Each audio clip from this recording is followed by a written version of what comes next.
Bonjour tout le monde. Alors, laissez-moi juste me connecter. Ok, parfait.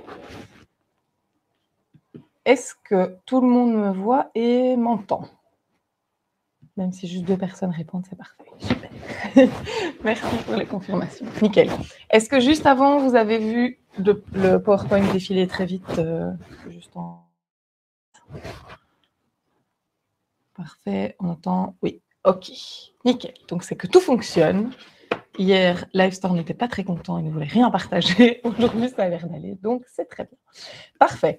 Bienvenue tout le monde, on va juste attendre encore une petite minute au cas où certaines personnes n'auraient pas fini de déjeuner, comme on dit en Belgique, ou petit déjeuner, seraient en train de prendre un thé, finir un petit pipi. Si vous avez besoin de faire ça aussi, allez-y. Et puis on va pouvoir se lancer.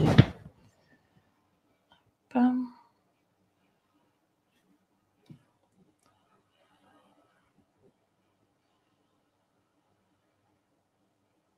Parfait.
Alors, bonjour tout le monde, pour les dernières personnes qui viennent d'arriver, bienvenue, j'espère que vous allez bien. Merci de me rejoindre ce matin pour ce webinaire LSP Expert sur le grand nettoyage de printemps. Alors, je ne sais pas vous, moi je ne suis pas une très grande fan du nettoyage, ce n'est pas la passion de ma vie, je préfère m'asseoir et lire un bouquin ou aller boire un verre plutôt que nettoyer chez moi, mais c'est quelque chose de nécessaire. Donc, avant qu'on se lance, est-ce que vous pourriez me dire dans le chat, ça permettra de tester la fonctionnalité, si vous êtes traductrice, traducteur, interprète, si vous faites autre chose, pour qu'on puisse voir un petit peu, et éventuellement si vous êtes déjà utilisatrice, utilisateur de LSP Expert. Toute une tribu de traductrices et de traducteurs. Et utilisatrices, utilisateurs, parfait. Donc, je vois que vous avez trouvé sans trop de difficulté la fonction chat. Vous avez aussi des emojis, normalement. Maël, qui est aussi copywriter et formateur grand fan de l'ESP, avec le partenariat Discord. Merci. Parfait. OK. Donc, je pense qu'on a majoritairement des gens de la traduction et qui utilisent LSP. Donc, c'est parfait. Même si vous n'utilisez pas du tout LSP Expert, que vous n'avez pas trop de quoi il s'agit, ne vous inquiétez pas, on va faire un petit tour d'horizon pour que vous y voyez un petit peu plus clair. Si vous utilisez déjà le logiciel, j'espère aujourd'hui vous montrer quelques fonctionnalités ou trucs et astuces qui vont vous permettre de l'utiliser encore plus efficacement. Donc, on va passer une bonne heure ensemble. Je vais vous proposer de poser vos questions dans la section questions, qui est juste à la gauche du petit onglet chat, en bas à droite de votre écran. Ça permettra simplement de rassembler des informations parce que je ne peux pas voir vos petites têtes et je ne peux pas vous entendre. C'est le format qu'on a choisi pour Livestorm aujourd'hui. Donc voilà, si c'est un outil que vous ne connaissez pas du tout, vous n'avez rien à faire. Ça va se passer exactement comme dans Zoom ou un autre type d'outil, sauf qu'on ne va pas avoir cette fameuse galerie où tout le monde peut se voir, se dire coucou et sortir un peu de son écran personnel. Donc n'hésitez pas vraiment à indiquer vos questions dans la section juste à côté du chat. On va pouvoir commencer. Donc, je vais assez régulièrement passer d'un partage d'écran à un autre. Vous allez voir ma tête qui réapparaît entre-temps quand je m'informe des questions que vous auriez posées.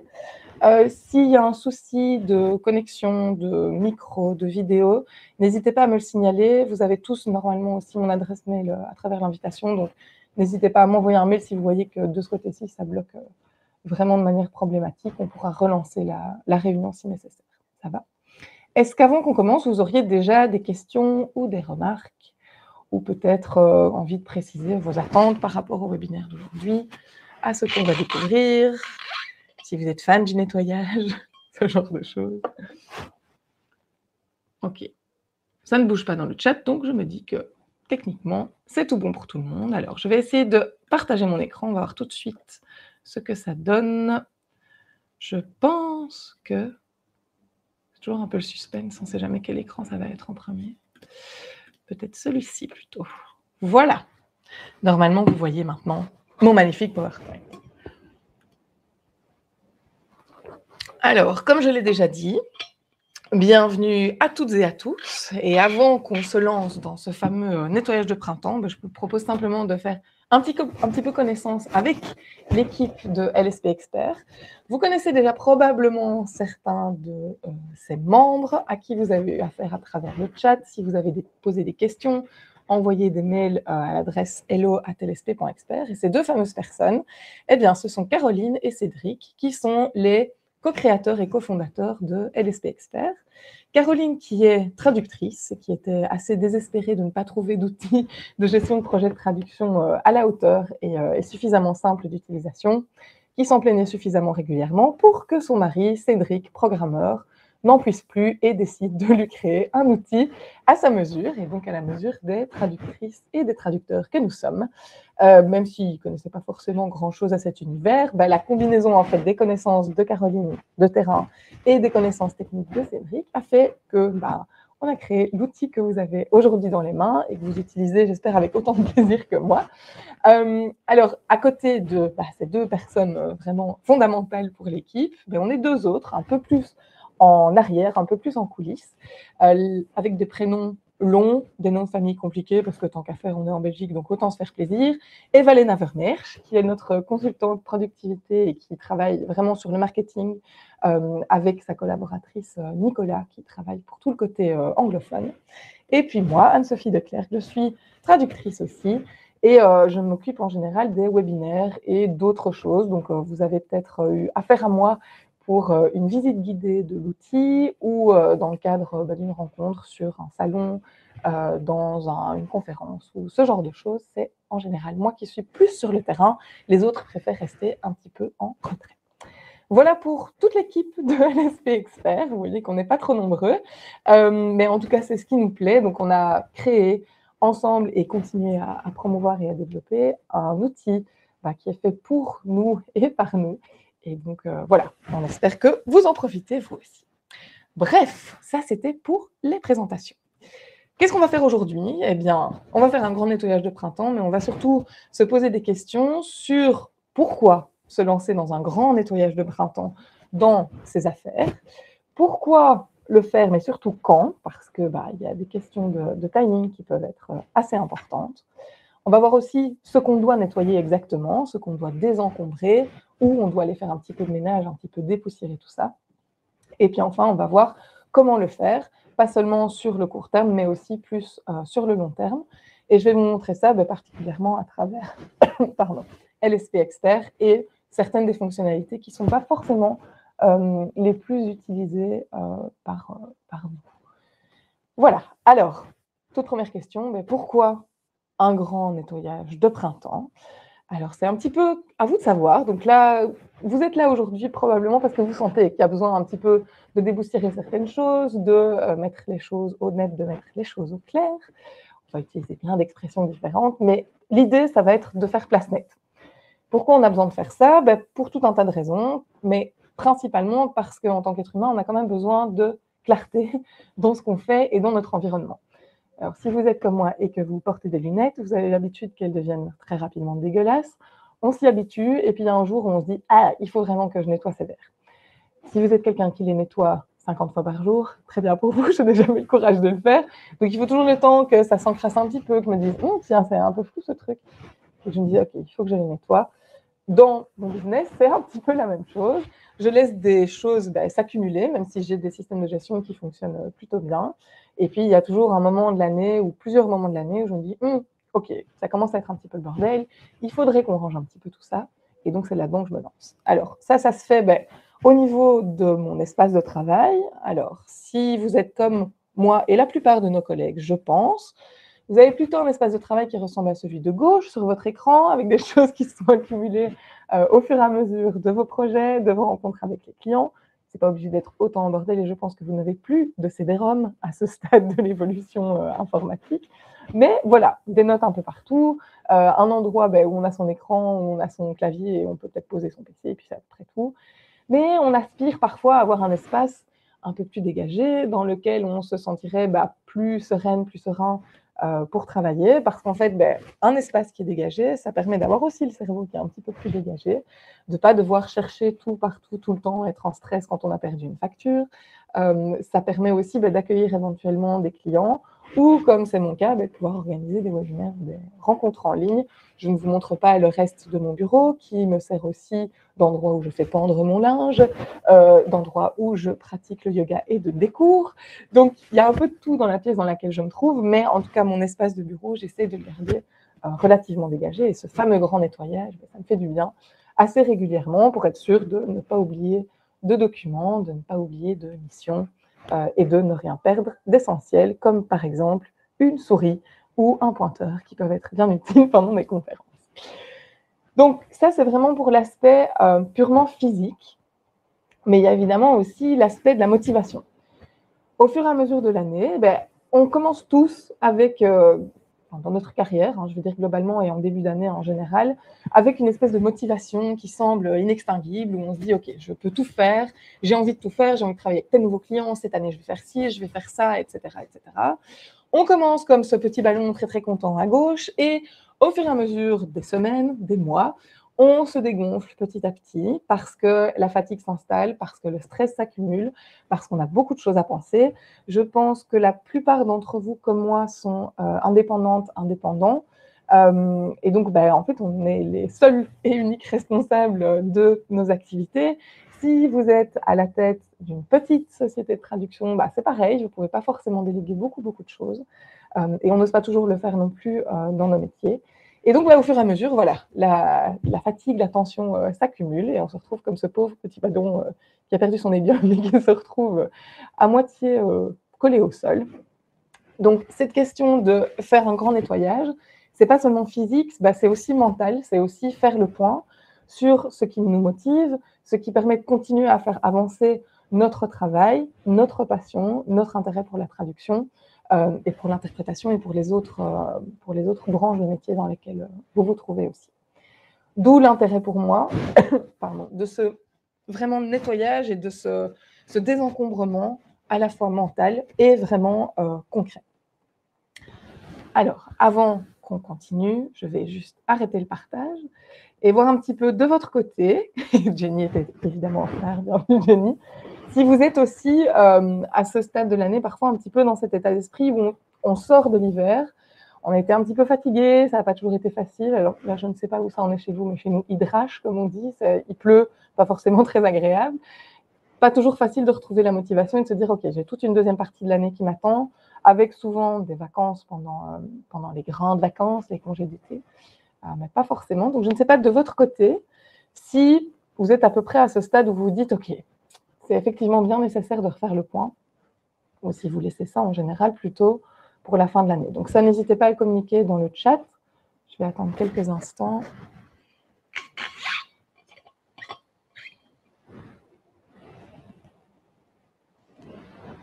Donc à la base, ce webinaire était prévu plus tôt. J'ai été malade, j'ai perdu ma voix, j'ai mis un peu de temps à m'en remettre. Donc merci d'avoir patienté si jamais. Mais donc c'était prévu plus tôt justement parce que moi j'étais vraiment dans cette période où je me disais, OK, c'est le moment, c'est l'instant. Je vois que Rosen est en train de taper, j'ai vu d'autres noms apparaître, donc j'attends encore un petit peu. Marie-Pierre, qui est en cours de nettoyage, et son bureau ressemble à celui de gauche, bienvenue au club. Oui, Sophie qui fait plutôt le grand nettoyage en fin ou début d'année pour repartir du bon pied. C'est effectivement ce qui se fait le plus souvent. Rosem qui se retrouve avec sa déclaration d'impôt. C'est toujours un bon déclencheur. J'ai reçu la mienne hier. C'est toujours le petit coup de stress où on se dit est-ce que j'ai tout remis? Est-ce que j'ai pas des documents qui traînent que j'aurais oublié d'envoyer à mon comptable? Est-ce qu'il faut encore que je fasse certaines choses? Frédéric qui dit j'ai l'impression d'avoir validé un certain nombre d'objectifs pour l'année et besoin de faire une pause avant de repartir au combat cet été. Exactement. Donc du côté de Frédéric, j'ai l'impression que c'est plus prendre du recul mentalement, se dire ok, on fait un break et puis on réorganise un peu tout ça avant de relancer les choses. Donc plusieurs aspects différents. Je vois que Rachel est en train de taper aussi. Peut-être plus. Suspense. Et oui, je seconde les pro-impôts, effectivement. Les impôts sont toujours une très très bonne motivation. C'est pareil en Belgique, on est à la bonne période. Nos comptables commencent à s'agiter, à demander des données en plus, à dire vous n'avez pas oublié tel truc, est-ce que vous avez payé tel abonnement, etc., etc. Moi, je viens de me rendre compte que j'avais changé de banque et que mon ancienne banque n'avait pas transféré les bonnes données à tous mes clients et tous les fournisseurs en fait, que je dois payer assez régulièrement. Et donc Alexia qui précise qu'elle souhaite refaire un point pour organiser le deuxième semestre. Donc on va repartir sur le timing maintenant. Moi, je trouve que c'est agréable aussi de faire un point à la moitié de l'année pour voir où on en est, ce qu'on a envie de réorienter dans nos objectifs, dans nos partenariats, etc., etc. Parfait. Je relance donc le partage de l'écran, toujours avec ce suspense de savoir si c'est le bon ou pas. Et c'est le bon, magie de la technologie. Très bien.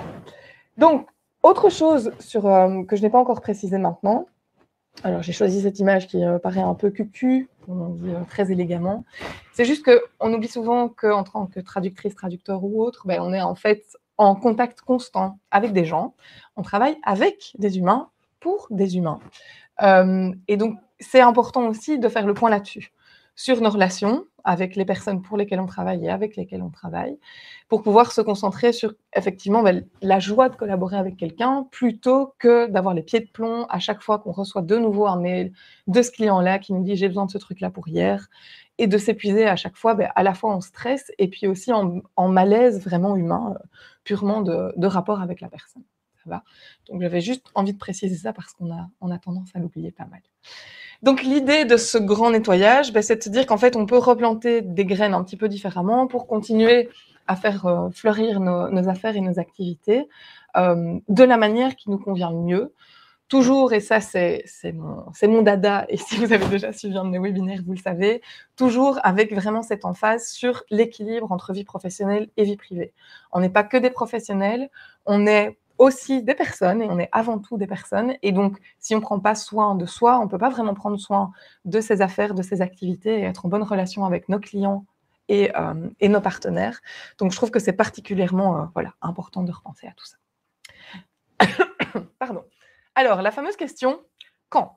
Donc, on a vu en commentaire que certaines personnes vont se dire, OK, je fais un grand nettoyage à la fin de l'année pour me dire, OK, l'année est terminée, je repars sur de bonnes bases, et puis je vais déterminer mes objectifs pour les premiers mois de l'année, et puis à plus long terme, et puis pour les années suivantes. Mais ce n'est pas forcément obligatoire, donc c'est un peu comme le ménage qu'on fait à la maison. Pour moi, on fait un grand nettoyage par an, si on a le courage. Personnellement, je ne fais jamais un grand nettoyage par an, ça me tue, donc je préfère faire ça par petites sections et me dire que, voilà, tiens, je regarde par la fenêtre de mon bureau, les vitres sont un peu dégueulasses quand même, ce serait bien que j'y pense. Bon, il pleut aujourd'hui, donc ce sera pour un autre jour. Je reporte un petit peu à chaque fois. C'est un peu pareil dans mon activité, j'essaye de régulièrement faire un petit peu de nettoyage, mais ce n'est pas forcément évident, donc souvent, j'ai aussi cette fin d'année qui arrive où je me dis, OK, on arrive au bout d'un cycle, on va en entamer un nouveau, et donc c'est le moment de faire le point. Personnellement, je trouve que c'est aussi intéressant de faire le point à la moitié de l'année, parce que justement, il y a, pour moi en tout cas, dans la façon dont je gère mes activités et dont mes activités se programment en fait dans mon agenda, il y a vraiment une différence entre la première moitié de l'année et la deuxième moitié de l'année. En général, la première moitié de l'année, ça met du temps à redémarrer. Les 3 premiers mois, ce n'est pas forcément les plus actifs. Et donc, j'ai plus de temps pour prendre du recul, pour réfléchir. Mais je n'ai pas forcément le courage de relancer des choses non plus. Je n'ai pas l'énergie. Je suis quelqu'un qui devrait hiberner, en fait. Donc, je fais des siestes tous les jours, c'est fondamental pour moi. Et si je pouvais, jusque février-mars, dormir non-stop, ce serait pas mal. Donc, ça m'arrange que mes clients soient moins actifs aussi à cette période-là. Mais donc, les 3 mois qui suivent, donc les premiers mois du printemps, je sens que les activités se relancent, que ça va beaucoup plus vite, qu'on relance les dernières choses avant les congés d'été dans pas mal d'entreprises chez moi. Et donc, c'est moi qui vais être active en fait pendant l'été pour que mes clients à la rentrée puissent reprendre les choses, se relancer, éventuellement voilà, se lancer dans les périodes de publication, etc. Et puis, on arrive à la fin de l'année où on va boucler tout ça. Et donc, j'aime bien avoir ce bilan intermédiaire. Mais j'insiste sur le fait aussi que ça peut être intéressant, tout comme on se brosse les dents tous les jours théoriquement, d'avoir un petit bilan qu'on fait beaucoup plus régulièrement. Et donc de se dire à la fin de la journée, ok, je fais un peu de classement, je range tel truc, je fais juste un petit machin. C'est un peu comme chez moi, j'imagine que c'est la même chose chez vous. Je vais essayer de ne pas laisser la vaisselle s'accumuler. Alors, remercions tous ensemble le Seigneur pour l'invention du lave-vaisselle. Et pour l'invention de la machine à laver, remercions surtout les ingénieurs et les ingénieuses qui ont travaillé dessus. Mais voilà, ça nous facilite quand même beaucoup la vie. Mais je me rends compte que si je laisse les choses s'accumuler, j'ai tendance à lire 6 ou 7 bouquins en même temps. Si je les pose tous au même endroit, ça commence à faire un peu beaucoup. Donc, j'essaye de classer au fur et à mesure et d'avancer régulièrement dans les différentes choses que je dois faire chez moi. Pareil au niveau mental, si je me rends compte qu'un jour, je pète à moitié les plombs parce que j'ai tel client qui m'a contacté, je me pose des questions et je programme ça peut-être pour plus tard. Mais en tout cas, ça me fait déjà un petit ménage mental que je fais assez régulièrement. Donc, de votre côté, apparemment plutôt fin de l'année de ce qui est apparu dans le chat. Et donc, j'espère pouvoir vous montrer que ça a de l'intérêt de faire aussi ce bilan un petit peu plus régulier. Alors, qu'est-ce qu'on va nettoyer exactement? Tout comme je vous ai montré pour le bureau et puis pour les rapports avec les clients, etc. Pour moi, il y a 2 grands aspects importants. Ça va être le nettoyage de l'espace de travail, qui est à la fois physique, mais qui est aussi et surtout maintenant numérique. Moi, je considère que mon espace de travail, c'est mon PC en fait. Donc, j'ai un portable que j'emmène absolument partout. Je peux travailler n'importe où. Tant que j'ai mon PC, je suis dans mon espace de travail. Donc ça, c'est le côté plutôt numérique qui est vraiment important. Alors, je n'ai pas le temps de travailler aujourd'hui sur la gestion des fichiers vraiment en interne. Donc, si vous n'avez pas une nomenclature claire, si vous n'avez pas un système de gestion clair, c'est vraiment quelque chose sur lequel je vous invite à réfléchir et peut-être à travailler parce que ça permet d'avoir un espace de travail numérique qui est constamment clair, constamment accessible et qui vous permet d'aller plus vite rechercher les dossiers sur lesquels vous travaillez, etc. Si vous voulez qu'on en discute après, je suis évidemment preneuse. Et le deuxième espace qu'on va essayer de libérer un petit peu, c'est l'espace mental. Vraiment avec cette motivation, ces questions d'objectifs, etc. De nouveau, ça, on pourrait faire toute une série de webinaires là-dessus et il y aura tout bientôt Tradupreneur qui organise sa toute première conférences et gros événements en ligne sur entreprendre de A à Z. Et je vous conseille vraiment de vous inscrire parce que ça va être cette idée de prendre soin de soi pour mieux prendre soin de ses activités, de son business, comme on dit chez les Américains. Et c'est voilà, vraiment pour moi fondamental de s'occuper aussi de son espace mental. Et pour moi, s'occuper de son espace physique numérique, ça permet aussi de libérer de l'espace mental, puisqu'on a plus de clarté de manière régulière et donc moins de stress qui s'installe. Donc, on va se concentrer aujourd'hui forcément plutôt sur l'espace numérique, spécifiquement dans LSP Expert, et j'espère pouvoir vous montrer comment libérer un petit peu d'espace dans tout ça et vous installer dans un endroit plus propice à un travail créatif. Voilà. Donc, juste pour le résumer, en général, on va nettoyer son bureau, son agenda et ses systèmes de gestion. Alors, je n'ai pas encore parlé de l'agenda. Pareil, toute une série de webinaires qui sont faisables là-dessus et j'en ai déjà parlé dans certains des webinaires que j'ai proposés avec LSP ou ailleurs. L'agenda, c'est l'espace en fait dans lequel vous allez mettre ce qui compte vraiment dans votre journée. Donc, si votre agenda est rempli de choses qui ne sont pas vraiment importantes pour vous, qui ne vous permettent pas d'évoluer en tant que personne ou en tant que professionnel, vraiment, il faut réfléchir à ça. Donc, on a des journées qui sont très courtes, qui nous semblent très courtes en général, mais dans lesquelles on peut mettre pas mal de choses. Le souci, c'est qu'en général, on a tendance à s'éparpiller Et donc, en fait, c'est comme dans un espace qui serait bordélique, où on a plein de choses qui s'accumulent, on ne sait jamais où on en est, on perd du temps à passer d'un truc à l'autre, alors que l'esprit et surtout le cerveau humain ont besoin de temps pour se concentrer, pour travailler vraiment sur des choses qui sont exigeantes, ce qui est en général le principe de base de notre métier. Et donc, je pense que libérer son agenda et vraiment réfléchir à ce qu'on met dedans, c'est particulièrement important. Et essayer d'avoir chaque jour un tout petit peu de temps pour vous, un tout petit peu de temps pour soit prendre du recul et vous détacher des gens autour de vous si vous êtes plutôt dans une tendance introvertie, ou au contraire avoir chaque jour un moment où vous pouvez être en contact avec les personnes qui vous redynamisent si vous êtes une personne plutôt extravertie et qui a besoin justement de ces contacts humains. Je sais qu'il y en a ici dans la salle. De mon côté, moi, je prévois vraiment juste tous les jours un temps. Ça peut être parfois juste 2 minutes, ça peut être parfois 2 heures si j'ai beaucoup de chance, où je peux prendre vraiment un moment pour moi et être complètement détachée du reste. Mon chat fait exception parce que c'est toujours chouette de la voir. Voilà. Donc, les différents éléments sur lesquels je vous encourage en tout cas à réfléchir à un nettoyage de printemps et peut-être à l'effectuer. Alors, avant de voir comment faire, je vais juste arrêter le partage et revenir dans le chat pour voir si vous avez envie de votre côté de partager votre avis justement sur cet encombrement mental, cet encombrement physique, cet encombrement numérique. Peut-être dire ce qui vous pèse le plus en fait dans votre activité de manière globale. Et désolée, je me rends compte qu'aujourd'hui, je dis beaucoup en général. Je vais essayer de me modérer.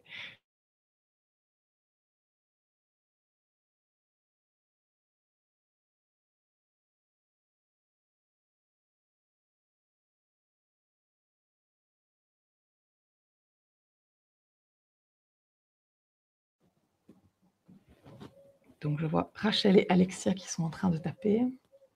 C'est le moment confession intime pour tout le monde.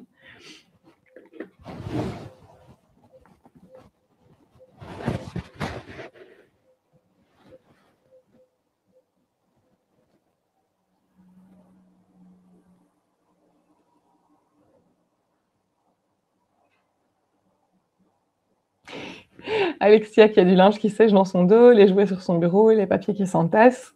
Donc, c'est plutôt physique, effectivement. Donc, ce qu'il faut savoir, c'est que les éléments physiques qui sont dans notre environnement nous rappellent constamment, particulièrement pour les femmes qui ont une charge de famille, cette fameuse charge mentale, sur laquelle je ne vais pas m'étaler aujourd'hui, mais qui est particulièrement pesante. Parce qu'en fait, souvent, on est responsable de toutes ces activités. En tout cas, on est responsable d'y penser et de faire en sorte que tout le monde vive bien dans la maison. Et donc, ouais, voir le tas de linge qui est là et qu'on va peut-être repasser, on se dit, putain, encore ça à faire. Plus les jouets sur le bureau, parce que c'est chouette d'avoir le petit dans le bureau, mais effectivement, il laisse un petit peu de bordel un peu partout. Les papiers qui s'entassent, on va devoir encore vérifier qu'on n'a rien oublié, etc. Ça peut être pesant.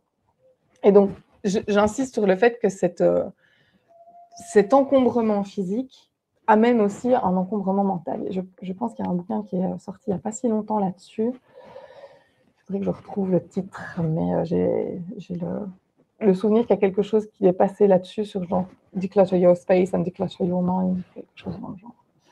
Donc Rachel qui dit l'aspect nettoyage, c'est un besoin de voir clair pour mieux organiser les processus. Ouais, effectivement. Donc le fait de facturer sur un certain nombre de projets, etc., des choses à ajuster, ouais. Donc les processus de travail qu'on suit en général, ça vaut la peine aussi de faire le grand nettoyage de temps en temps. Parce que c'est pas parce qu'on a instauré un processus il y a plusieurs mois, voire plusieurs années, qu'il est toujours bon maintenant. Dans mon cas, j'ai pendant quelques années utilisé pour vraiment la gestion de mes projets, mes questions de facturation, etc., Excel, Word et je ne sais plus quoi d'autre, j'avais un truc en ligne. Et puis, j'ai découvert LSP Expert qui, miracle, a changé ma vie parce que d'un coup, je pouvais tout facturer en fin de mois en 35 secondes. Ça m'a libérée d'un poids parce que je savais que je n'allais plus oublier en fait de donner, etc. Et donc, ce processus, j'ai dû l'ajuster. Et pareil, au fur et à mesure de mes années d'utilisation, j'ai ajusté mon utilisation de LSP. Alexia qui dit c'est l'encombrement mental et physique qui est source de démotivation. Effectivement, il y a trop de choses à faire. Tout à fait, gros soupir généralisé. C'est effectivement ça. Donc, ce qu'on essaye de faire avec le nettoyage de printemps, mais aussi avec les petits nettoyages qu'on peut faire un peu tous les jours, je ne l'ai pas mentionné, mais faire par exemple le point en fin de semaine et puis se relancer en début de semaine, c'est aussi important. Donc, moi, j'essaie de clôturer ma semaine en triant mes emails, en voyant s'il y a des choses urgentes à traiter pour la semaine prochaine, que je vais déjà rajouter dans mon agenda. Et puis le lundi, quand je commence ma semaine, je prends toujours une demi-heure pour voir si je dois réorganiser mon agenda, pour voir si je dois remettre en place des choses un peu différemment, en fonction des priorités aussi qui sont arrivées de la part de mes clients pendant le week-end, qui savent que je ne réponds pas pendant le week-end et que je ne suis pas forcément la plus active sur mes mails, mais en tout cas, ça permet de réorganiser les choses. Ouais. Et donc Sophie, qui termine en disant « Gérer en temps voulu et ne pas remettre à trop tard tout ce qui n'est pas de la production, passion. Le côté administratif qui pèse énormément, effectivement. » Donc j'espère que LSP vous aide un peu avec tout ça. Moi, c'est pareil. Et donc ça, c'est plus, pas vraiment une question de grand nettoyage, c'est plus une question d'hygiène quotidienne, on va dire. De se rendre compte que voilà, quand je reçois un mail avec une facture, j'enregistre directement la facture. Elle sera traitée en fin de mois, mais c'est ce que je fais pour être sûre de ne pas me laisser complètement déborder. Et effectivement, c'est complètement démotivant quand on est, je pense que chez vous en France, c'est souvent auto-entrepreneuse, auto-entrepreneur. Chez nous, c'est plutôt on dit indépendant, personne physique. C'est ce côté de responsabilité très très large et de faire de plein de choses qu'on n'aime pas pour vraiment assurer le maintien de notre activité. Pas mal de gens n'aiment pas non plus les contacts marketing, le fait de devoir prospecter, etc. Il y en a qui adorent, il y en a qui détestent. Je fais partie des gens qui n'aiment pas trop ça, mais j'essaie de le programmer régulièrement. Donc tout ça, c'est la question de la gestion de l'agenda. Donc n'hésitez pas à vous manifester si vous voyez un intérêt pour un webinaire là-dessus, je pourrais en refaire un sans aucun souci. Marie-Pierre qui met les exigences d'un client pour la facturation qui me plombent et qui ne sont pas adaptables dans LSP. Ça peut arriver, effectivement, qu'on ait un client qui a besoin absolument de telle mention à tel endroit parce que lui, il a toujours fait comme ça. C'est des gens qui ne revoient pas leur processus et donc on est obligé, nous, de revoir les nôtres. Ce n'est pas évident, effectivement. Mais qui dit que dans la gestion de projet pur, LSP lui a changé la vie, tant mieux. Et Maëlle qui précise, avant LSP, comptabilité, 4 heures. Après LSP, comptabilité, 4 minutes. Exactement. Et ça fait plaisir. Parfait. OK. Alors, donc merci pour vos partages et vos remarques. On va se relancer dans le grand nettoyage en voyant comment procéder. Alors, comment procéder? Vous imaginez bien que ce n'est pas forcément évident. Donc, j'ai essayé de diviser ça en 3 parties, en tout cas 3 étapes que vous pouvez suivre. La toute première, ça va être de faire le point. Tout comme chez vous, quand c'est le bordel, et je regarde avec beaucoup de joie tout ce qui s'étale autour de moi, la première chose que vous allez faire, c'est vous dire, OK, qu'est-ce qui doit aller où? Qu'est-ce que je dois garder à vue? Qu'est-ce qui doit aller se mettre dans des armoires? Qu'est-ce qui va devoir être traité plus tard? Genre le linge qui pend et qu'on va devoir replier, repasser, ranger, etc. Bref, on essaye vraiment de comprendre où on en est pour pouvoir ensuite décider de ce qu'on va faire. Okay. Alors, pour ça, ce qui est cool avec LSP, et donc là, maintenant, je vais me concentrer sur l'espace numérique et votre outil de gestion de projet principalement. Ce qui est chouette, c'est qu'on peut déjà faire un point avec LSP. Donc, si vous êtes utilisatrice, utilisateur, n'hésitez pas à vous connecter en parallèle sur votre compte et à juste prendre votre liste de jobs et à aller voir ce qu'il y a comme projet, qui est encore en cours, ce que vous avez terminé, ce qui a été facturé, etc. Donc, parcourez juste tranquillement votre liste de jobs pour voir un peu où vous en êtes pour le moment. Donc, ça prend juste quelques secondes en général parce que votre cerveau a déjà retenu tout ce qu'il y a encore à faire. Peut-être une petite pointe de stress. Prenez une grande inspiration, une grande expiration. Si vous êtes à la bourre sur quelque chose, encore plus merci d'être là aujourd'hui. Et vous pouvez faire pareil maintenant pour vos partenaires, c'est-à-dire vos clients de vos clients, et puis vos fournisseurs, fournisseuses. Donc, ce que je vous montre ici est la version du logiciel que je vais utiliser. C'est une version vraiment fausse. Je ne vais évidemment pas communiquer les données de mes clients. Mais en tout cas, vous avez accès à pas mal d'informations. Bon, ça va être utile pour vous montrer ce qu'on fait. Parfait. Et donc, une fois que vous avez fait ça, vous avez déjà en fait un aperçu général de ce que vous avez à faire, des clients avec qui vous êtes encore en rapport, peut-être plus en rapport, de la façon dont ça fonctionne avec eux. Pareil pour vos fournisseuses, vos fournisseurs, avec qui ça fonctionne moins, avec qui vous avez pu travailler depuis très longtemps et avec qui vous travaillez très régulièrement, etc. Mais l'idéal, et si vous ne l'avez pas encore fait, je vous encourage vraiment à le faire, c'est d'aller voir vos rapports. Alors, ces fameux rapports, vous pouvez les utiliser assez régulièrement. Les rapports qui sont les plus utilisés en général par nos utilisateurs, ça fait beaucoup d'utiliser, ça va être les ventes mensuelles et les pertes et profits. C'est honnêtement les deux types de rapports qui sont les plus utilisés. Personnellement, j'aime bien vérifier régulièrement, et quand je dis régulièrement, c'est au moins une fois par trimestre, mais c'est parfois plus souvent, mes ventes par service, mes quantités par service, le temps que je passe sur les services, mes performances, ce qui concerne mes clients, donc c'est surtout chez moi les ventes, les quantités, le temps et la profitabilité, la rentabilité, pardon, je vais essayer de ne pas faire de calque aujourd'hui, et puis mes dépenses pour savoir un petit peu où j'en suis. Si vous sous-traitez beaucoup, évidemment, c'est important pour vous aussi d'aller voir les dépenses par fournisseur, les quantités et puis peut-être le nombre de tâches que vous leur avez attribuées. Donc, ce que je vous propose de faire maintenant, c'est, si vous avez déjà un LSP expert qui est bien rempli, d'aller voir vos rapports. Et si vous ne l'avez pas, de suivre avec moi sur l'écran. Donc, je vais maintenant arrêter le partage de ce PowerPoint, mais je vais vous partager mon écran de travail qui devrait être... C'est une très bonne question. Alors, désolé, ça va prendre un peu de temps d'aller chercher les différents trucs. Je crois que je vais partager mon écran entier et juste passer dessus. Ok, je laisse juste quelques secondes pour que vous me disiez si vous pouvez voir mon écran. Je vais repasser en vitesse de l'autre côté pour voir votre confirmation ou pas. Donc, normalement, vous devez voir la page d'affichage par défaut de la liste des tâches de l'LSP Expert. Super, merci pour les confirmations. Donc, je reste de ce côté-là. Donc, les rapports. Ici, vous avez votre liste. Vous avez la fameuse vue mensuelle qui permet de voir au fur et à mesure de l'année qui s'écoule là où vous en êtes, qui vous permet de comparer aussi avec une autre année. Alors, si vous êtes comme moi et que la nouvelle fonctionnalité qui permet de comparer automatiquement à l'année précédente ne vous convient pas parce qu'elle n'a pas vraiment de sens dans votre activité, vous pouvez aller dans vos paramètres. Et je pense que c'était dans les paramètres, dans les options avancées possibles, ou dans les rapports. Dans les rapports, peut-être. Je vais vous remettre exactement où ça se trouve, mais en tout cas, vous pouvez désactiver cette fonctionnalité. Je l'ai fait il y a trop longtemps, je viens juste d'y penser, donc je n'ai pas refouillé dans le logiciel.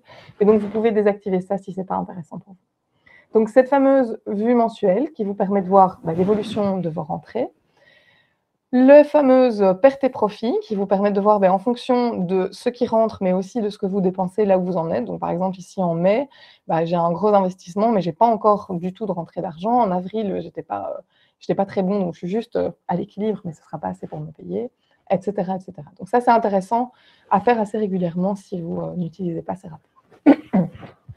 Pour le grand nettoyage de printemps, ce qu'on va faire, c'est qu'on va venir plutôt se concentrer sur qui est intéressant, ce qui est intéressant et ce qu'on a envie de poursuivre comme relation avec clientèle et avec fournisseurs et fournisseuses, et puis ce qu'on a envie de continuer à proposer comme service. Et donc ça, c'est vraiment l'angle d'attaque par lequel je vais aborder cette question.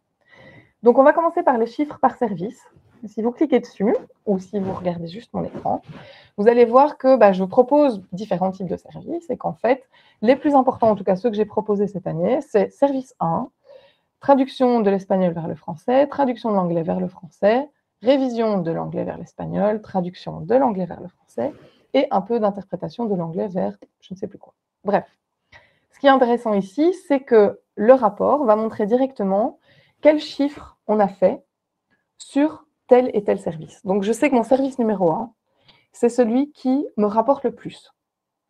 Cette année, en tout cas. D'accord ? Ça peut avoir été très différent l'année précédente. Mais en tout cas, pour cette année, c'est ce qui me rapporte le plus. Et ce qui est intéressant, c'est que je peux avoir une vue annuelle. Je peux aussi avoir une vue sur mon trimestre ou uniquement sur mon mois. Donc, si je m'intéresse au trimestre en cours et que je recherche, je vois que c'est toujours mon service 1 qui est le plus important et les autres, mais qui sont un peu plus faibles aussi. Ça va. Donc, je vais effacer, revenir à mon annuel, puisque c'est dans cette optique-là que j'aime bien me situer. Et vous voyez que vous avez aussi plus d'options de recherche. Si vous vous intéressez particulièrement à un client ou un type de facture, de tâche ou de client, ça peut être intéressant.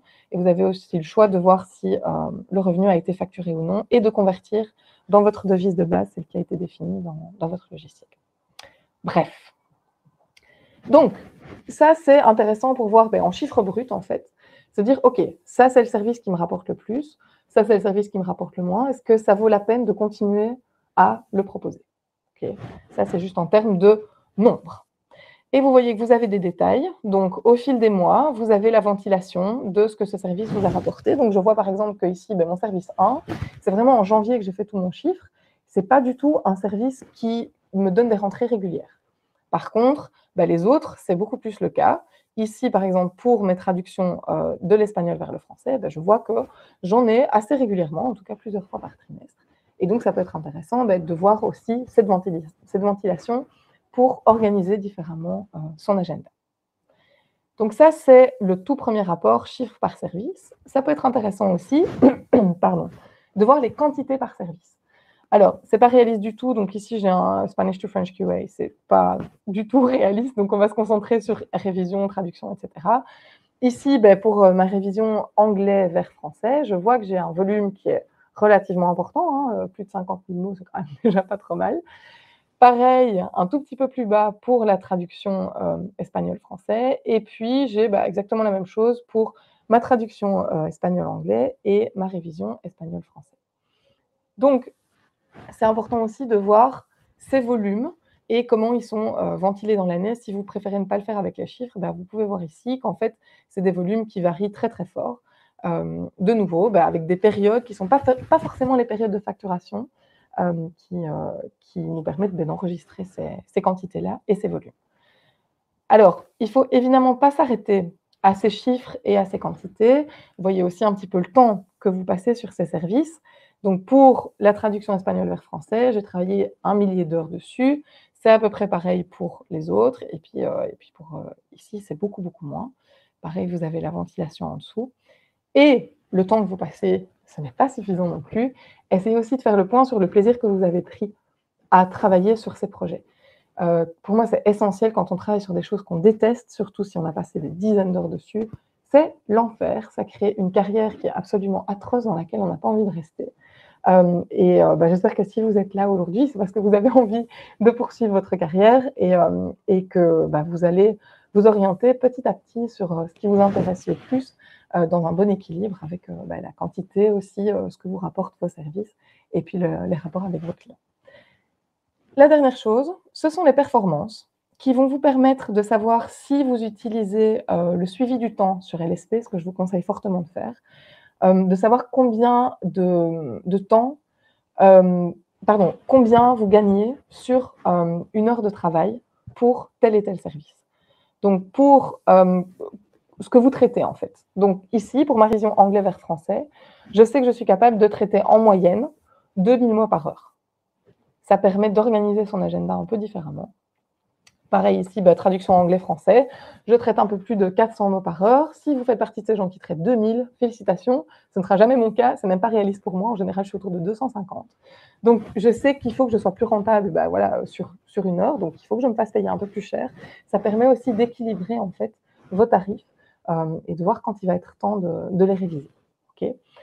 Juste pour ceux et celles qui n'utiliseraient pas encore vraiment LSP, donc, vous avez ici, ce qui est démontré ici, c'est la version premium avec l'équipe.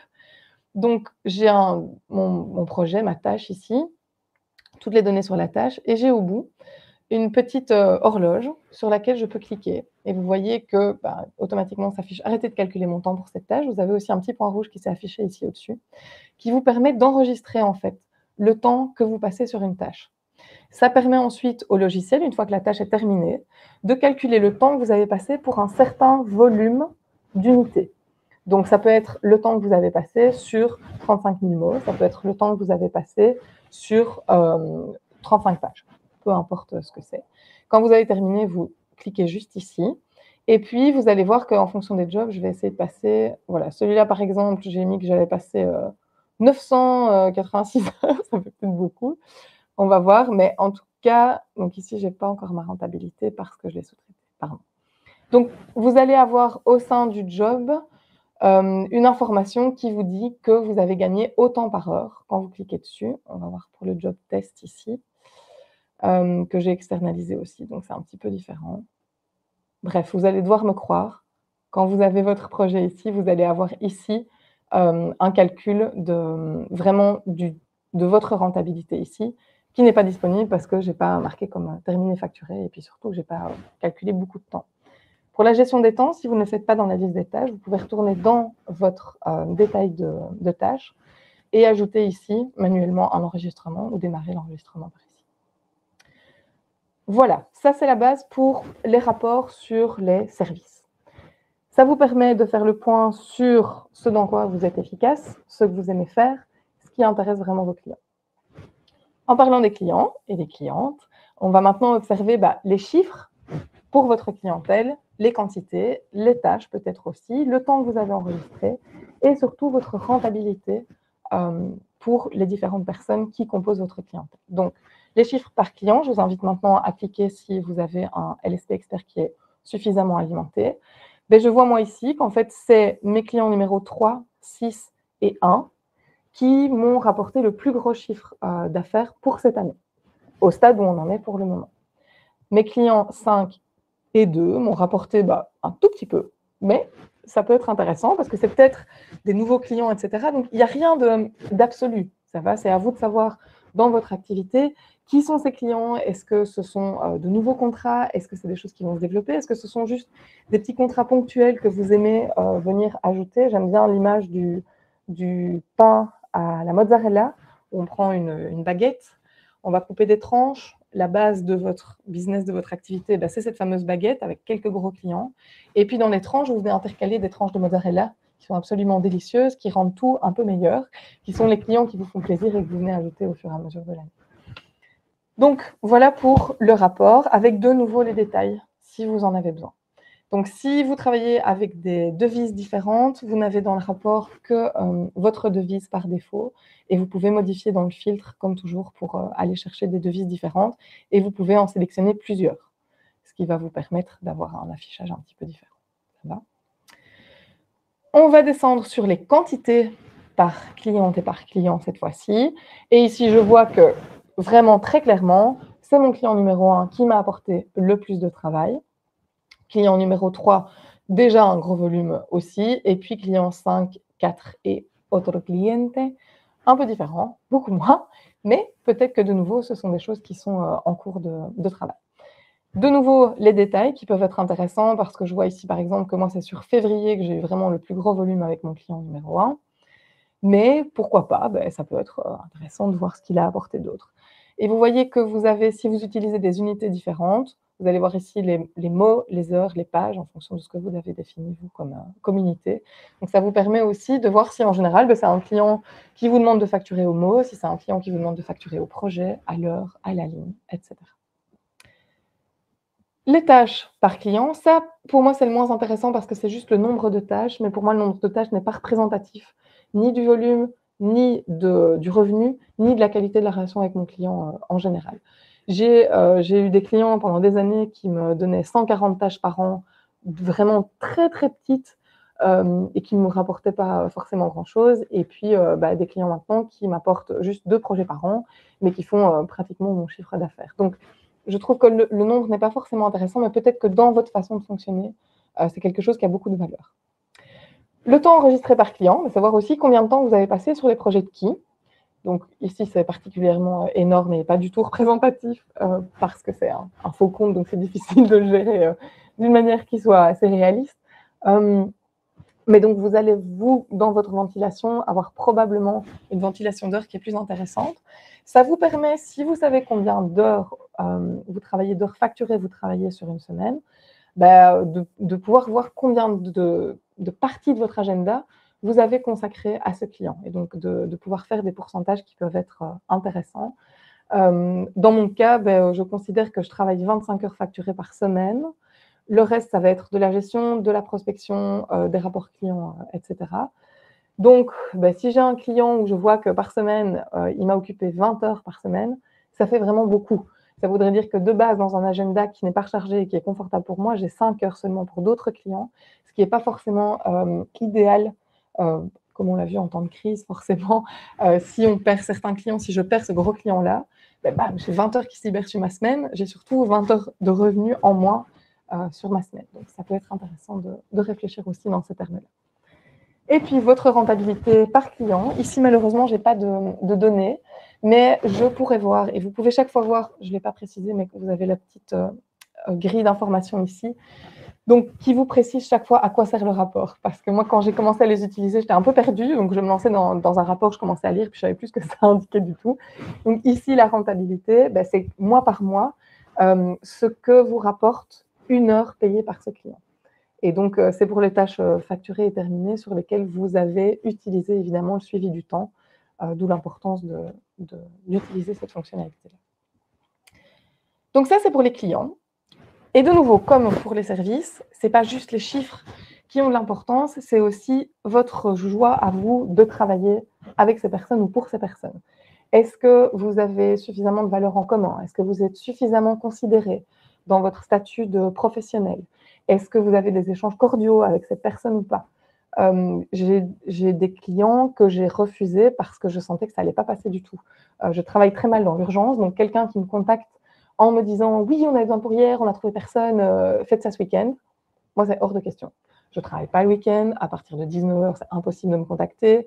Ce n'est pas du tout mon truc. Alors, c'est un luxe que je peux me permettre maintenant, ce n'était pas forcément le cas en début de carrière, mais c'est quelque chose vers lequel j'ai travaillé vraiment avec intention, parce que je savais que j'avais besoin d'avoir une vie professionnelle équilibrée et dans laquelle je peux travailler ma créativité de la meilleure manière possible. Donc, pour préciser, donc, je suis indépendante et je travaille principalement en traduction créative et littéraire, non fictionnelle, mais littéraire. Donc, des gros volumes qui sont importants pour le littéraire, des plus petits volumes qui doivent être travaillés assez rapidement quand même pour le marketing, mais tout de même dans des choses qui ne sont jamais faites dans l'urgence. J'ai besoin de pouvoir programmer mes projets, etc.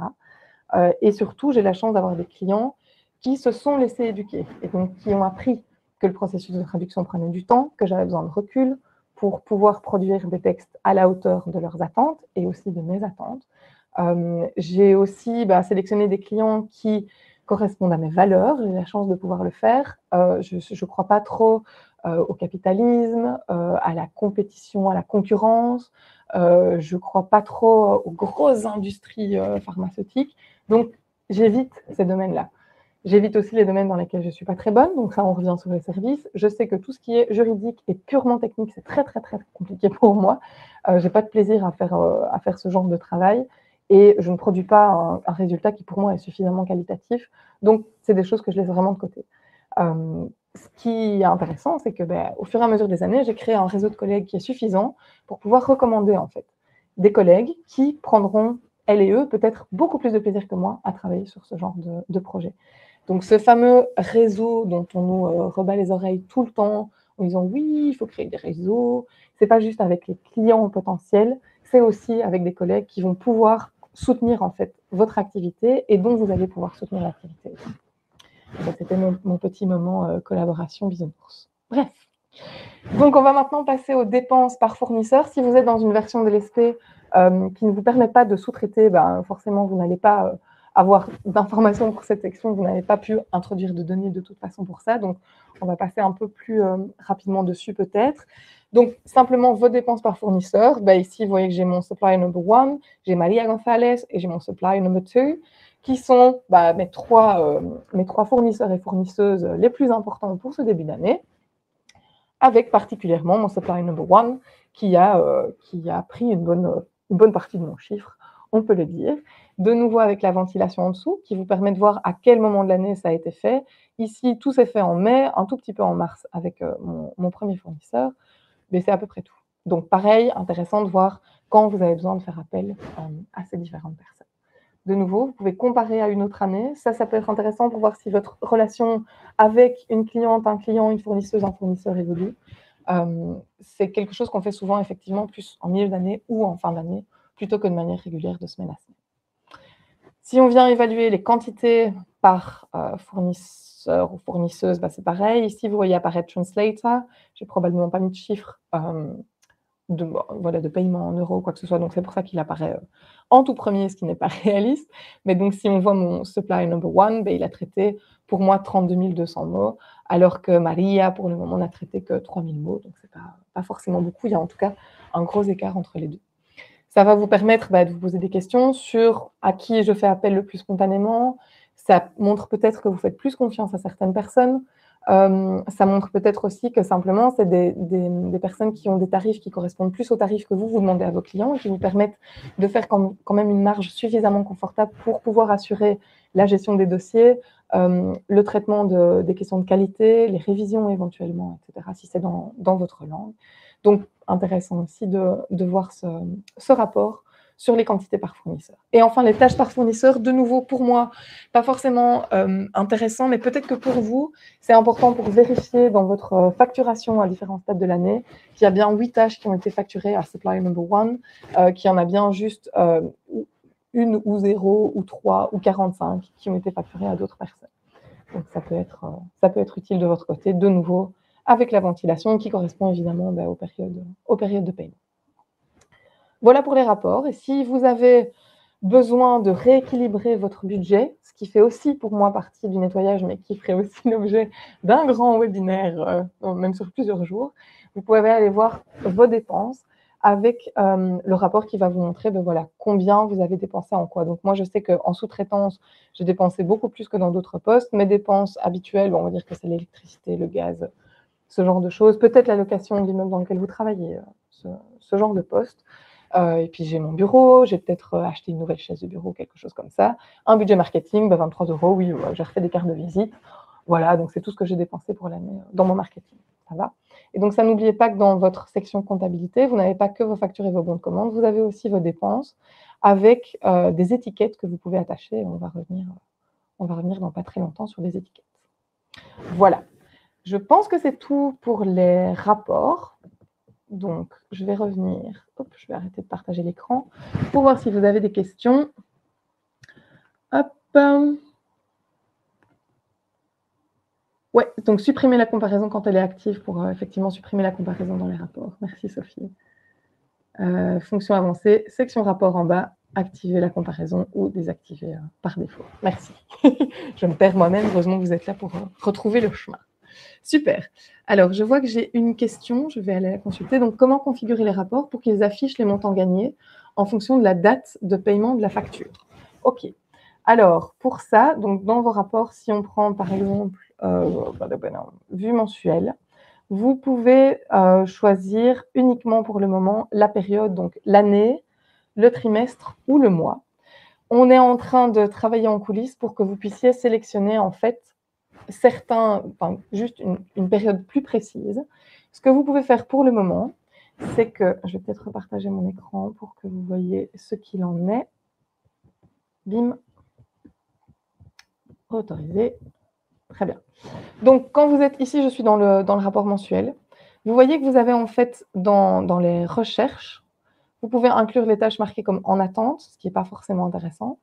Vous pouvez aussi choisir une étiquette tâche. Et donc, on va revenir sur les tâches. Vous pourriez avoir, donc attacher en fait une étiquette aux éléments que vous voudriez voir. Donc, ça pourrait être une étiquette janvier, février, mars. Vous pourriez créer une étiquette sur tâches en cours ou tâches dont il faut tenir compte dans la facturation, etc.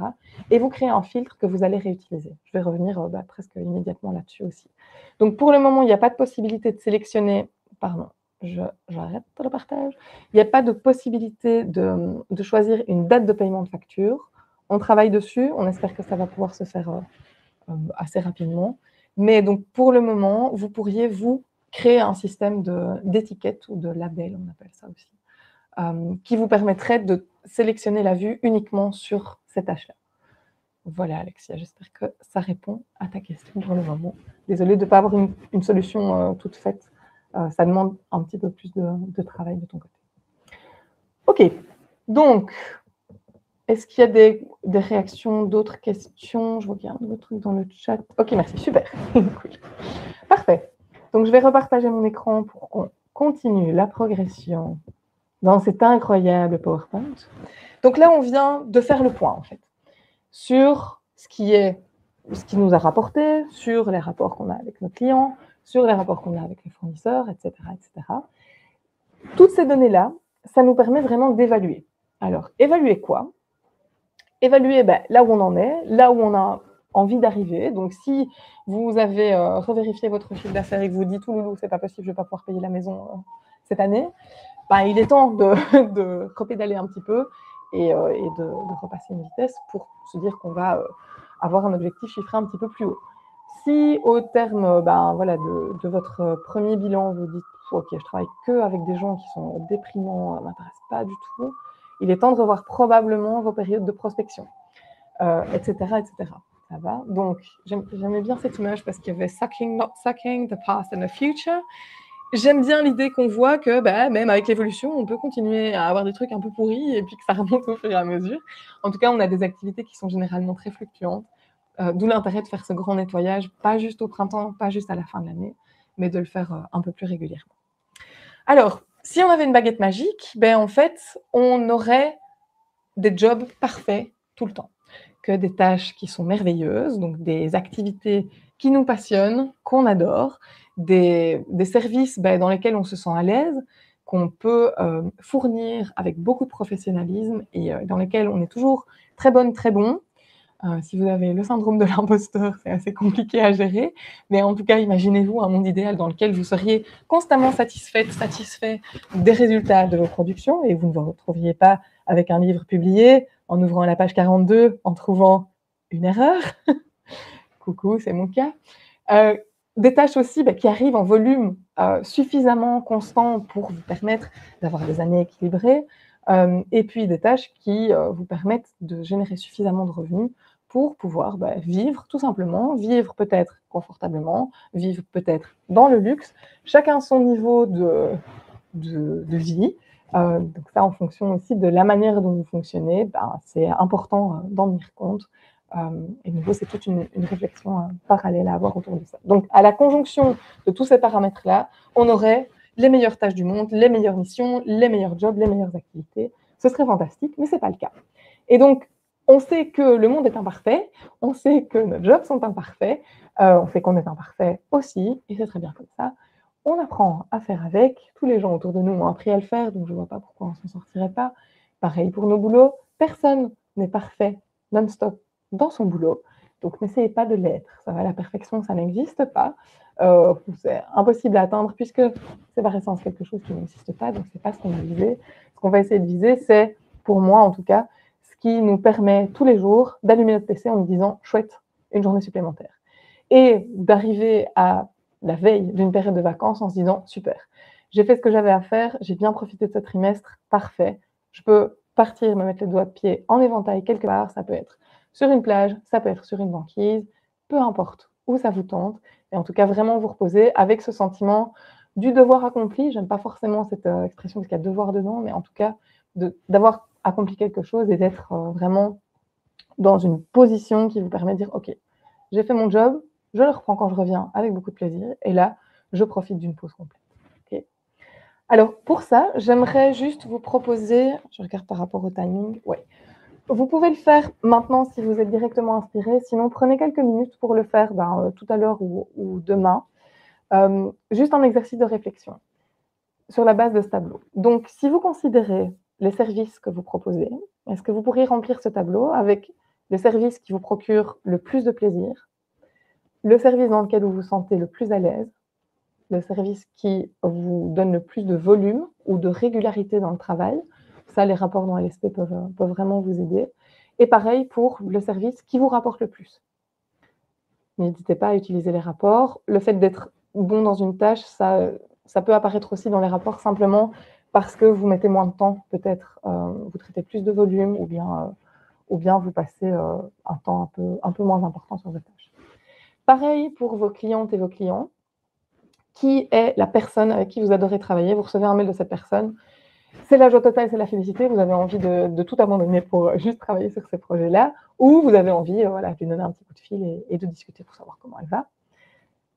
Avec quelle cliente vous arrivez à être le plus ou la plus professionnelle, c'est-à-dire dans laquelle vous vous sentez installé dans votre statut, dans lequel voilà, vous vous sentez respecté. Quel client ou cliente vous apporte un volume intéressant et quel client ou cliente vous apporte les meilleurs revenus. Si vous travaillez en sous-traitance, faites la même chose pour vos partenaires. Essayez de trouver la personne avec qui vous avez le plus plaisir à travailler, la personne qui vous paraît faire vraiment super bien le travail que vous lui confiez, la personne à qui vous savez que vous pouvez confier régulièrement de bons volumes et qui, au niveau des revenus, est aussi intéressante dans le sens où vous la payez suffisamment pour qu'elle puisse faire son travail dans les meilleures conditions possibles, mais où vous savez que les clients derrière vont vous payer aussi suffisamment pour que vous puissiez effectuer votre travail de gestion de la manière la plus confortable possible. Donc, c'est un exercice qui, peut-être que vous avez immédiatement dans l'esprit des noms qui ont fusé. Si c'est le cas, super, notez-les directement. C'est vraiment des gens et des activités sur lesquelles il vaut la peine de se concentrer et de continuer à développer les choses. Ça va vous permettre de faire un petit peu le tri, non seulement dans votre application, mais aussi dans votre agenda. Et puis maintenant que vous avez fait le point, que vous avez évalué, eh bien, vous pouvez vous lancer dans le désencombrement. Et ce désencombrement, je vous l'ai dit, l'important, c'est en fait de faire de la place pour ce qui compte.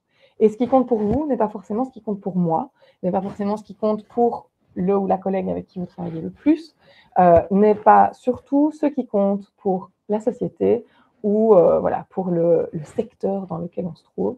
Essayez vraiment de revenir vraiment à ce qui est important pour vous et de faire de la place pour ça.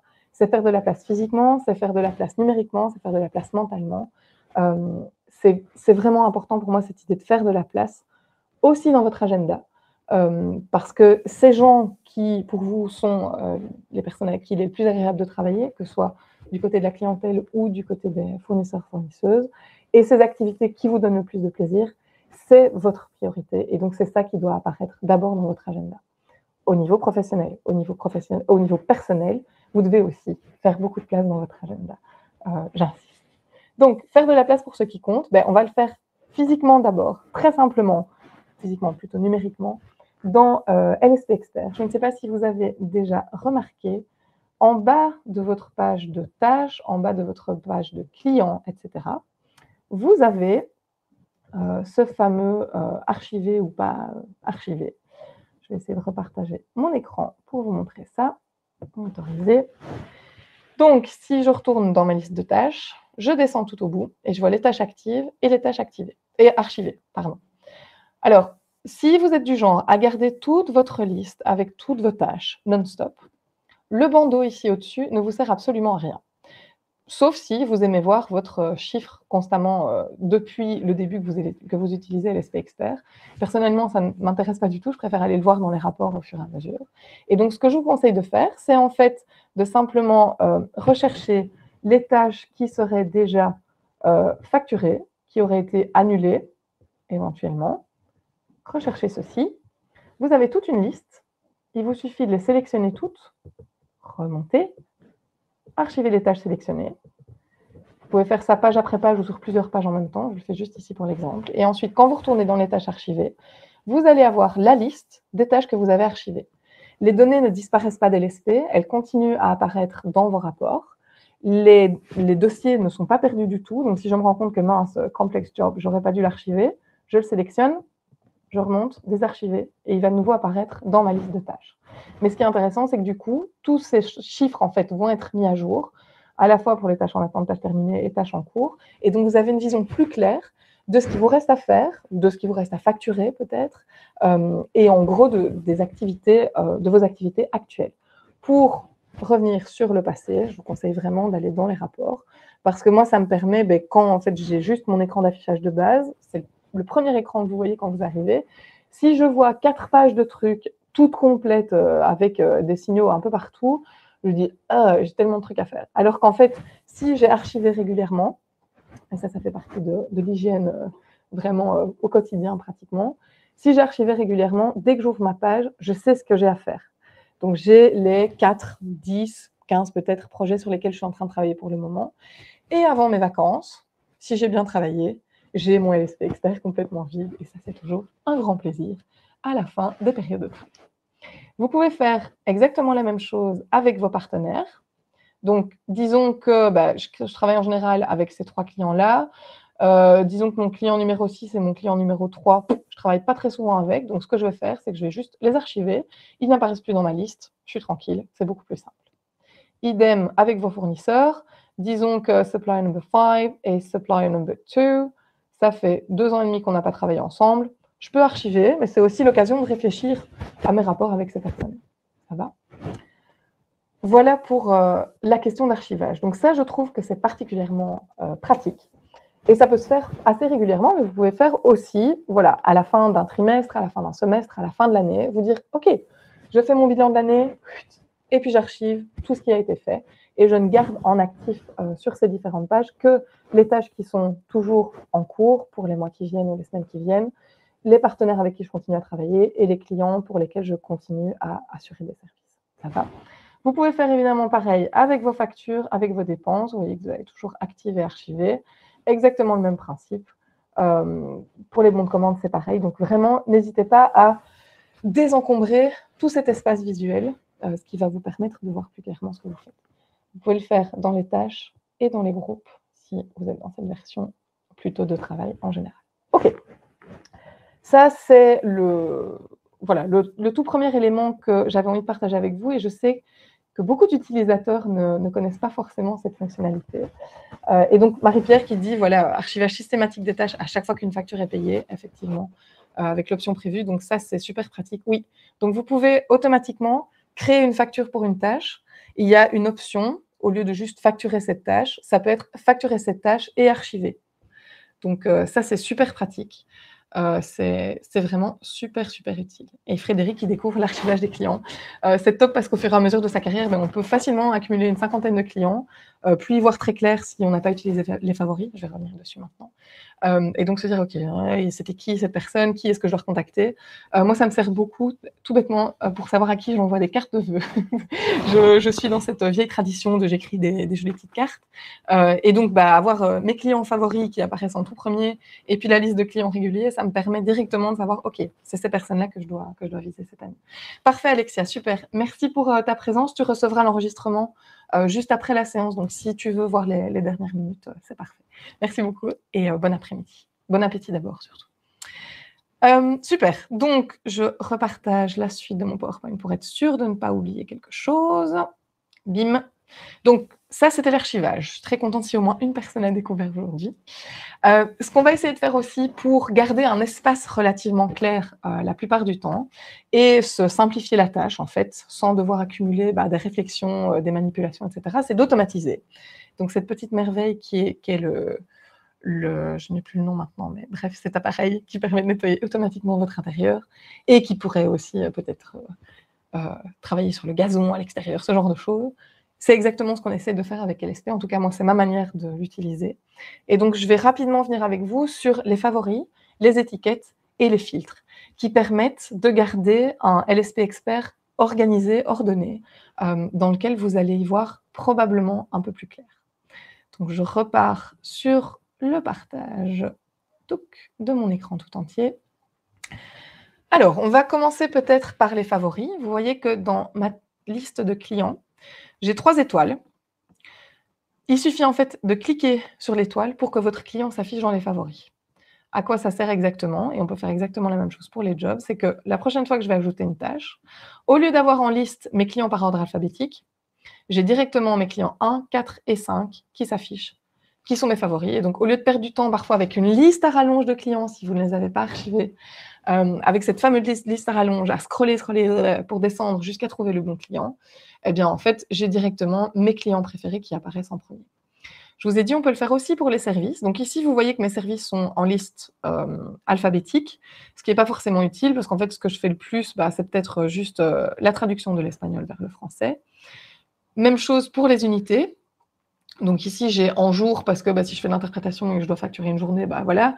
Mais si c'est pas ce que je fais le plus et que je travaille plus en traduction, j'aimerais bien pouvoir avoir en unité plutôt les mots ou les pages, voire les heures. Eh bien, en fait, je vais dans mes paramètres.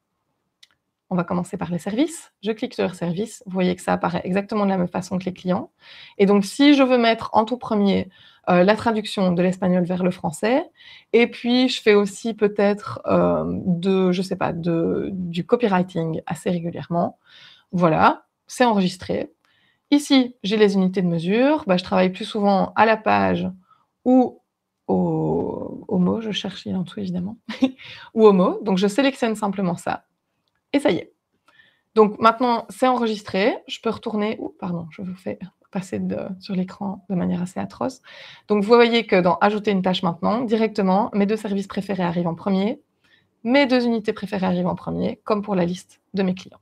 Et donc, il vous suffit d'aller dans les paramètres pour remodifier tout ça. Ça va ? Alors, je parlais tantôt des étiquettes qu'on pouvait ajouter aux écrans, aux tâches. Vous pouvez aussi ajouter des étiquettes à vos clients, à vos fournisseurs, etc. Vous voyez qu'ici, pour mes clients, j'ai par exemple une étiquette petite entreprise ou État. Bon, ici, c'est les deux, ce n'est pas forcément très compatible. Mais donc, pour ajouter une étiquette à un client ou à plusieurs, il suffit que je clique sur la case de ces clients et gérer les étiquettes pour les clients sélectionnés. Donc, par exemple, je veux dire que en fait, finalement, ce n'est pas du tout des clients pour l'État. Je désélectionne, OK. Et donc, finalement, je me retrouve juste avec les petites entreprises. Ça va ? Vous pouvez évidemment tout sélectionner, tout désélectionner et changer vos favoris ici. Les étiquettes, c'est aussi intéressant pour les tâches. Donc, comme je le proposais tout à l'heure, pour pouvoir vous dire qu'en fait, c'est ces tâches-là que vous voulez afficher, par exemple, ou que ce sont des tâches qui sont prioritaires. Et pour ça, vous pouvez simplement aller dans votre tâche de base, ajouter une étiquette. Par exemple, ici, moi, c'est un dossier qui est confidentiel. OK. Et donc, la prochaine fois que je vais chercher les tâches, par exemple, en cours qui sont confidentielles, eh bien, je vais créer ma recherche avec le statut tâche en cours, avec une étiquette confidentielle. Si vous avez plusieurs étiquettes, vous pouvez sélectionner plusieurs étiquettes. Et je vais rechercher pour avoir uniquement dans ma liste, là je n'en ai qu'un, mais je pourrais en avoir 10, 15, 30, peu importe, pour avoir uniquement dans ma liste les projets qui sont bien en cours et qui ont bien l'étiquette confidentielle. Ce qui peut être intéressant, si vous avez tendance à faire ces recherches assez régulièrement, et donc si vous avez besoin de différents affichages dans LSP, ce serait en fait, je ne sais pas si vous l'avez déjà vu, d'enregistrer le filtre. Disons que je veux régulièrement chercher les projets en cours qui sont confidentiels, pour lesquels je dois peut-être travailler régulièrement avec une équipe de juristes, etc., pour gérer la confidentialité de tout ça. Je pourrais créer un nouveau filtre avec l'intitulé juriste, parce que je sais que c'est pour ces tâches-là que je dois faire appel à des juristes. J'enregistre. Et à partir de maintenant, quand je viens à ma liste de tâches de base, vous voyez que j'ai un filtre juriste. Si je clique dessus, j'ai uniquement la tâche correspondante qui va s'afficher. Ça va ? Pour moi, c'est super utile, simplement pour savoir quel client je dois recontacter, parce qu'il y a des clients qui demandent des suivis plus réguliers. Donc ça, j'ai des étiquettes pour mes clients. Au niveau des tâches, j'ai très peu d'étiquettes parce que pour moi, en cours, facturé et terminé, ça me suffit largement. Mais je sais que j'ai des collègues qui aiment bien avoir une étiquette, par exemple, pour les projets qui ont déjà été partiellement facturés. Donc, si c'est votre cas, en fait, vous pouvez, dans votre recherche, voir dans le statut, c'est probablement des choses qui sont en cours, qui n'ont pas été complètement facturées, et vous auriez votre étiquette qui serait partiellement facturée. Et donc, juste en enregistrant votre filtre, automatiquement, dans votre liste de tâches de base, vous auriez un filtre avec tout voir, juriste et partiellement facturé. Ça va ? Donc, ça, c'est vraiment un truc que je trouve super utile pour énormément de gens. Et donc, pour changer ces éléments-là, il vous suffit d'aller dans vos paramètres, vos filtres, et vous allez pouvoir gérer vos filtres dans vos tâches, devis, clients, etc. Donc, tout ce que vous voyez ici, c'est tous les affichages de l'ESP Expert dans lesquels vous allez pouvoir créer des filtres. Donc, super pratique. Si vous avez besoin de les modifier, vous pouvez avoir un filtre favori.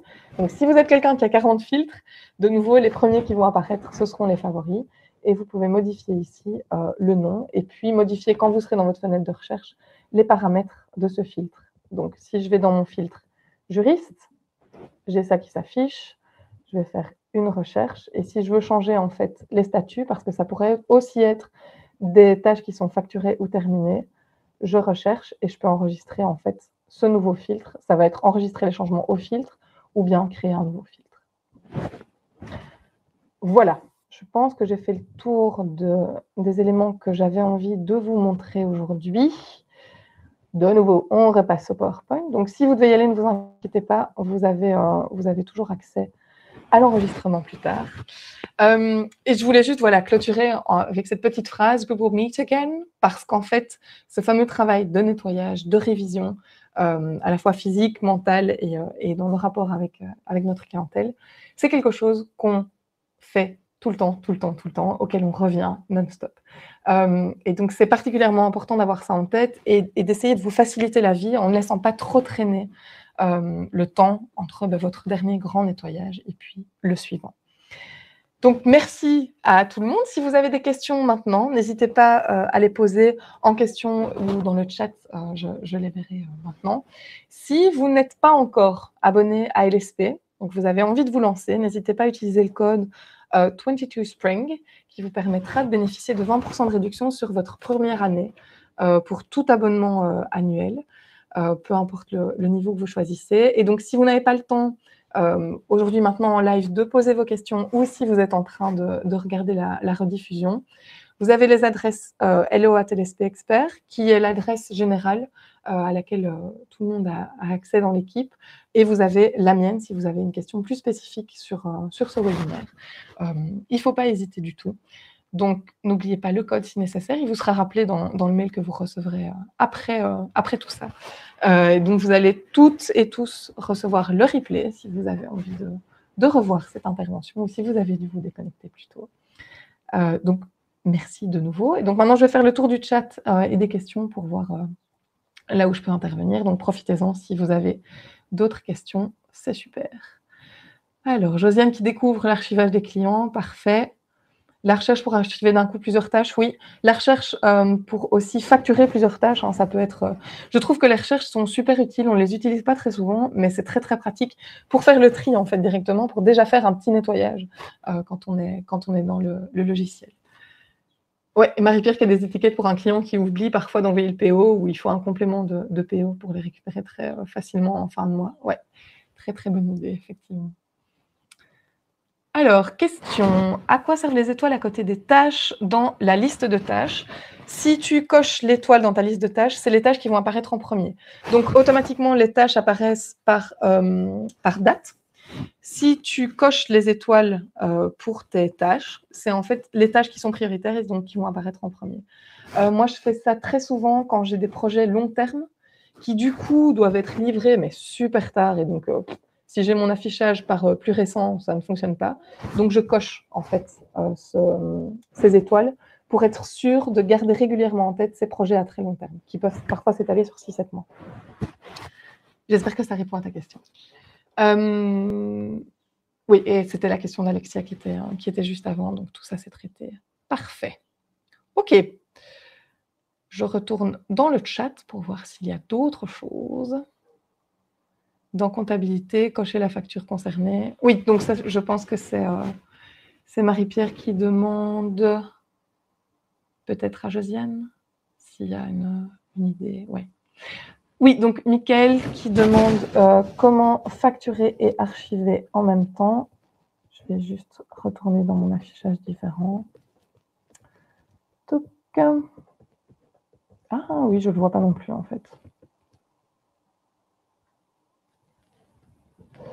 Eh bien, je vais poser la question à Cédric parce que je sais que c'était dans l'affichage jusqu'il n'y a pas très longtemps, donc c'est très bien, merci. Donc ça, ce n'est pas dans les tâches. J'ai le souvenir que dans ta comptabilité, tu as tes factures et tu peux toutes les cocher ou en tout cas sélectionner celles qui ont été payées et les archiver, et ça archive les tâches. Voilà, c'est ça. Donc, en fait, dans les tâches, à partir de l'affichage tâches, on peut simplement sélectionner ce qu'on veut facturer. Une fois que c'est facturé, dans l'affichage facture, vous allez pouvoir sélectionner les différentes factures que vous allez archiver, et ça va archiver en même temps, les marquer comme payées, et pouvoir archiver les tâches qui sont associées. Voilà. Oui, bah, tu venais de le trouver, en fait. Il faut cocher la facture dans comptabilité. Oui, exactement, merci. Parfait. Très bien. Ben, je ne vais pas vous tenir plus longtemps. S'il y a d'autres questions, n'hésitez pas. Je vais encore rester 5 minutes pour être certaine de ne perdre personne. Mais donc, si vous devez vous déconnecter, ben, merci beaucoup d'avoir assisté à ce webinaire. J'espère que vous aurez appris certaines choses utiles vraiment concrètement dans LSP et aussi que ça vous aura encouragé à réfléchir en fait à votre travail, la façon dont vous gérez vos processus, vos clients, vos activités et à faire ce fameux grand nettoyage, pas seulement au printemps, mais assez régulièrement. Si vous avez envie de donner du feedback, c'est la première fois que je donne cette présentation en français, donc n'hésitez pas, c'est toujours bienvenu avec des choses qui vous auraient manqué, des choses qui vous ont particulièrement intéressé. Donc voilà, vous pouvez me l'envoyer simplement par mail si vous préférez ne pas mettre tout ça dans le chat. Donc merci à tout le monde. Ouais, toujours utile de partager des astuces entre vous aussi. Oui, Marie-Pierre, c'était cool de pouvoir te rencontrer à Lisbonne. À la conférence BP que je recommande à tout le monde. L'année prochaine, on sera à Utrecht. C'est un peu moins exotique, mais c'est pas mal aussi. Super, Laetitia, si ça a été l'occasion de faire un petit nettoyage, c'est très bien. Parfait.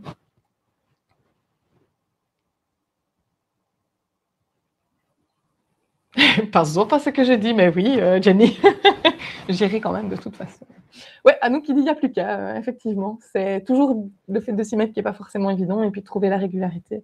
Donc, si vous pouvez faire une place dans votre agenda cette semaine pour faire les premières étapes, ça peut être déjà pas mal. En tout cas, cette idée de bilan et de prendre un petit peu de recul et puis ensuite de prendre le temps de faire un peu le ménage. Ça peut être chouette. Super Marie-Pierre pour les clients favoris, etc. C'est super. Je suis contente que ça serve, comme on dit. Et Rachel qui est d'accord avec Anouk, effectivement. Le plus dur, c'est de se lancer. Parfait. Mais je ne vois plus d'autres réactions dans le chat, en tout cas du côté du signal que je reçois. Donc, merci encore à tout le monde d'avoir partagé ce petit webinaire matinal avec moi. Et donc, on se retrouve dans les mois qui viennent pour d'autres webinaires LSP. N'hésitez pas à utiliser le code que je vous ai partagé si vous n'avez pas encore d'abonnement payant. Et puis, n'hésitez pas évidemment à nous contacter par email ou via le chat que vous avez dans votre fenêtre LSP en bas à droite de votre fenêtre de travail pour nous envoyer toutes vos questions, vos suggestions qui sont toujours les bienvenues.